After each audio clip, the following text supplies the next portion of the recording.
How's it going, people? Welcome back to the channel and welcome back to an extended preview special for the Arsenal-Brentford game tomorrow at the Emirates Stadium. I'm with Natalie Sawyer. Thank you for joining us, Natalie. Pleasure. Nice to be here. Obviously, TalkSport presenter and ex-Sky Sports and so on, knows her stuff and is a big Brentford fan. I am for a very, very long time. I won't tell you how long because that'll show my age. But yes, a Brentford fan, for a long time. Yeah, well, listen, I mean, your first Premier League season, first and foremost, how are you feeling about it? Or have you enjoyed the ups and downs so far? Do you know what? I'm still in that kind of pinch me mode, which is really ridiculous because we are so far into this season. But I'm loving it. I'm enjoying it. Our results of late haven't been brilliant, but I'm still loving it. The opportunity to go to Man City, Liverpool away, Arsenal away, all these amazing stadiums, all these great teams to be playing. It's a dream, really.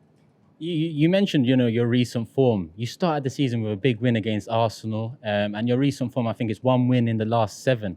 What do you put that down to? Because the first half of the season, out of the newly promoted sides and out of the sides that people predicted to be at the lower end, Brentford seemed to be over-exceeding expectations.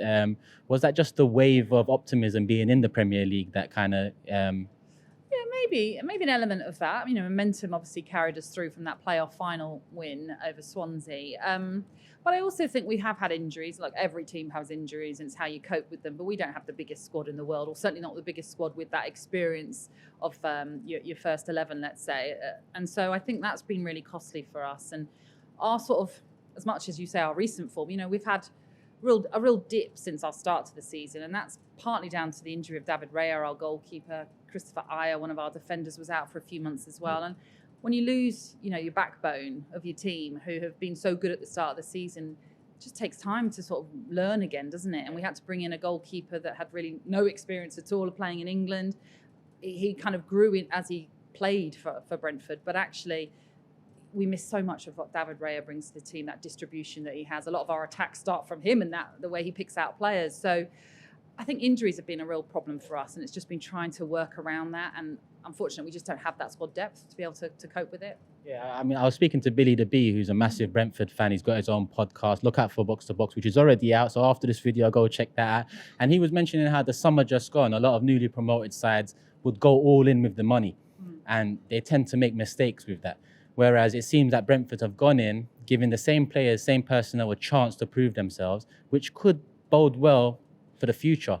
I know you mentioned injuries and the squad depth now, but how do you see the ownership? Do you see a positive view of them? Do you think they're taking the club in the right direction? Do you think they was right to take this first season as maybe a season to test the waters before this summer potentially going in the window? Yeah, absolutely. We've seen in the past, like a Fulham spend 100 million in the summer before they played the Premier League, and it didn't work out, did it? And then sadly, then you've got players who are on big money, unless you've got it in their contracts, relegation clauses, etc., etc. And it can be a huge problem. So, listen, I will always back the ownership because look where we are. Yeah. I mean, this is a team that when our owner took over, we were sort of League One. So we've come from League One to the Premier League in a relatively short space of time since he's really taken over, I would say. So I'm delighted with what the owner does. I'm delighted with our structure and how we go about our transfer activity as well. Yeah, we don't spend big. I mean, Ayer, I think, is our record signing of 13 odd million. So that goes to show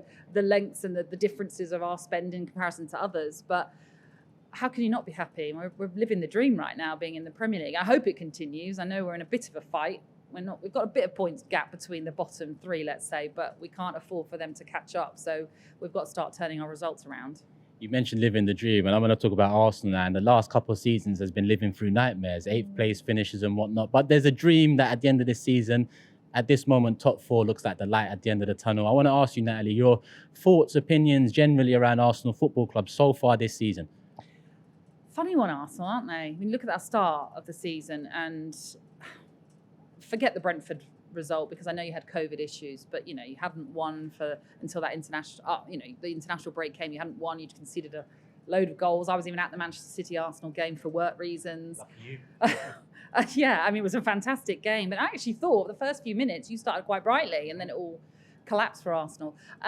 You're a team that have just grown and grown in the league, and I absolutely love the youngsters that have been brought through. I mean, who doesn't love Bukayo Saka? I love Emil Smith-Rowe as well. He just doesn't start games, and that's just what throws me, because I actually think he's wonderful to watch. So I think you're a team that's really come together. You sort of started to gel. Now you go through patches of really great games and really great performances, and then something goes wrong and it sort of all falls apart. But you do seem to click once again most of the time, it seems. And I think you've got a real good chance of actually making the top four, especially with the teams above you all sort of stuttering.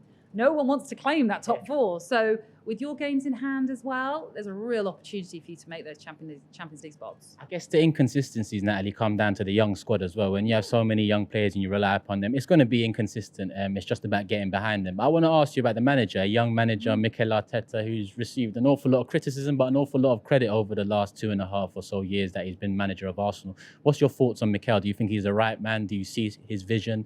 Do you think he can take Arsenal round the corner? But you know what? What I love about him is he's not afraid to make decisions, and some decisions that are really bold. And I'm talking about Pierre-Emerick Aubameyang. That was a massive decision to one, discipline him as he did, and then strip him of the captaincy. And now obviously he's moved on. And I think that just shows a real great leader. Now, whatever has gone on behind the scenes, and I know we may never know fully the whole story, but I just think that's a proper manager. He's managed that situation. He's decided, I don't like what's going on here. This has to change.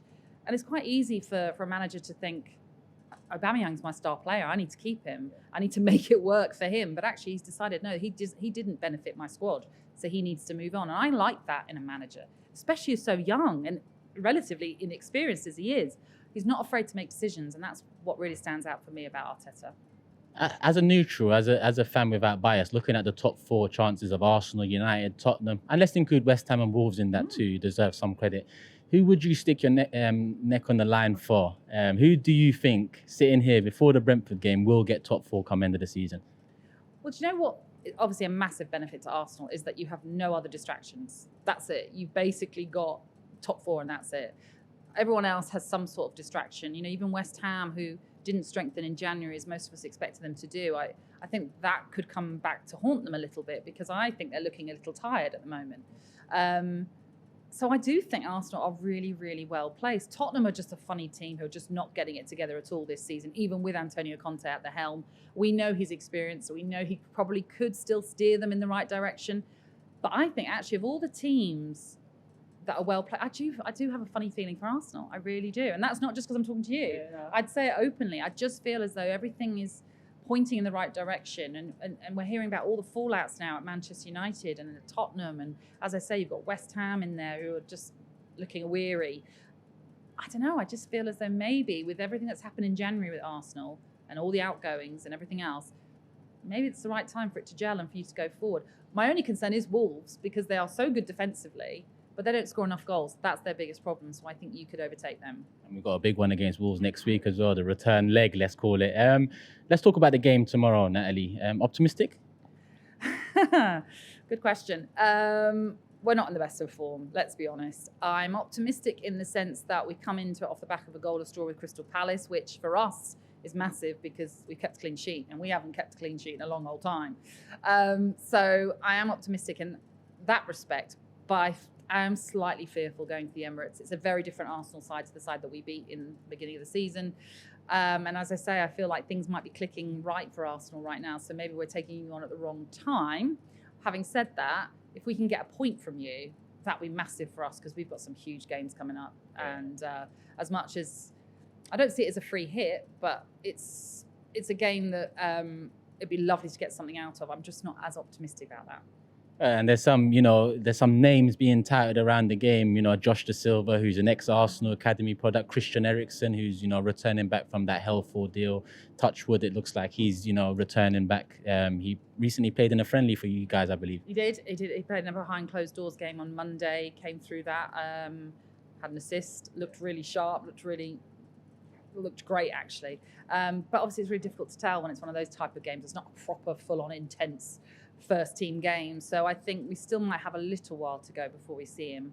Having said that, I'm not there at the training ground, so I don't know what the discussions are. But I'd love to see him out on the pitch soon, because you sort of think if you've signed him, he's got to start at some point. He's got to play his part at some point. So the sooner the better would be great. But obviously, he's got to be monitored and managed the right way. Massive signing. And I can say it now, he did do great things in the Premier League. I can say it now because, one, he did great things, but Tottenham didn't win anything, which, you know, says it all. Well, you could say it's all right. And he ain't no longer with them. So it is what it is. Natalie, I want to ask you, Arsenal's key threat as a Brentford fan, who are you looking at as the one that you think you need to nullify this weekend? Yes, God, what's your question?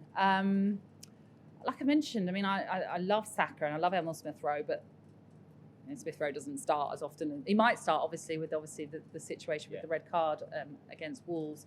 I actually think Lacazette deserves a lot more credit than he gets, because, he doesn't score as many goals, or hasn't scored as many goals as perhaps he would like. But it's what he does. It's the opportunities that he creates, that space for his other teammates to get in. There's a lot of hard work that I think Lacazette does that I think goes unnoticed, or maybe just doesn't get talked about as much. So, and you know, he's an experienced head in that team. You talked about how young your team is. You still need that experience, and he's someone that can still be a game changer and a match winner. So he's someone I always look at as a threat, I must say. Let's hope he bangs a couple in. I say let's. I hope he bangs a couple in. Let's end with a prediction, Natalie. Oh no, I hate these sorts of questions. I'd love us to get a point. I don't see us winning, unfortunately. I'd love us to get a point, just because I think even a point is a positive for us going into games against Newcastle, Norwich and Burnley. So I might go for a high-scoring draw, because I think there might be goals in this one. So I'm going to go 2-2. That clean sheet didn't fill you with the optimism I thought it would. No, it does. But I just think I just think there's going to be goals in it. I'm going for a 2-1, 2-0 Arsenal win. I can't stick my neck on the line for which one it'll be, but 3 points, that's all that matters at the moment. Natalie, thank you for giving us your time. Really appreciate it. Me and Natalie also did some content over at the Brentford channel, so look out for that, people. I will put the link in the description below. So if you want to see more from us, hear more from us, make sure you guys check that out. Love for the love, people. Hit the like button, share, subscribe, do all of that, and give us your thoughts in the comment section below. Peace.